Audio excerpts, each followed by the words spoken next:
आज मैंने बनाया है हलवा। तो ये कोई नॉर्मल हलवा नहीं है, ये मैंने भोग के लिए बनाया है, अचक्का महारानी के भोग के लिए। तो आपको पहले तो ना मैं स्टोरी बता देती हूँ पूरी। तो ये अचक्का महारानी का हलवा है।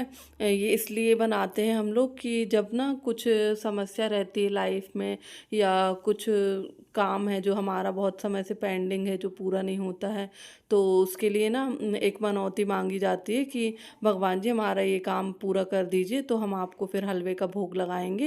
तो इस तरह से ये हलवा ऐसे बनाया जाता है जब वो मनौती पूरी हो जाती है। तो मेरी जो दादी सासू माँ थी, वो बनारस की थी, तो वो ऐसा करती थी। तो फिर मेरी मम्मी भी ना ऐसा ही करती हैं। जब भी उनको कुछ काम रहता है जो पूरा नहीं होता है, तो फिर ना वो एक मनौती मांगती हैं चक्का महारानी की। और फिर जब वो पूरी हो जाती है तो फिर वो हलवे का भोग लगाती हैं। तो इसमें ना आपको ना कढ़े वाली कढ़ाई में हलवा बनाना रहता है। और इस कढ़ाई में ही हलवे का भोग लगाया जाता है। इसको किसी बर्तन में नहीं निकाल के भोग लगाते हैं। तो इसके बाद क्या होता है कि जब हलवा बन जाता है ना, भगवान जी को भोग लगा देते हैं।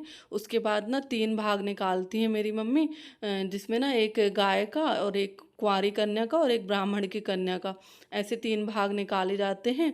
उसके बाद फिर सभी लोगों को, घर के जितने भी लोग हैं, सबको भोग प्रसाद दिया जाता है।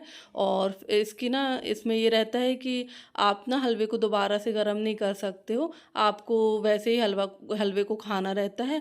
और सेम कढ़ाई को ना आप फिर दोबारा गैस में नहीं चढ़ा सकते हो। मतलब धुलने के बाद ही कढ़ाई आप यूज़ कर सकते हो, बिना धुले कढ़ाई को यूज़ नहीं किया जाता है। तो ये सारी चीज़ें इसमें होती हैं।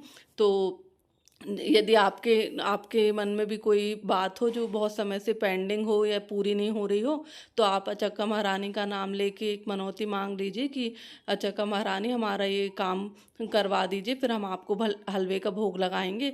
तो फिर देखिएगा आपकी मनौती बहुत जल्दी पूरी हो जाएगी। और भगवान से बढ़ के तो कुछ नहीं होता है, यदि आप विश्वास करते हैं ना, तो एक बार ऐसा करके देखिएगा।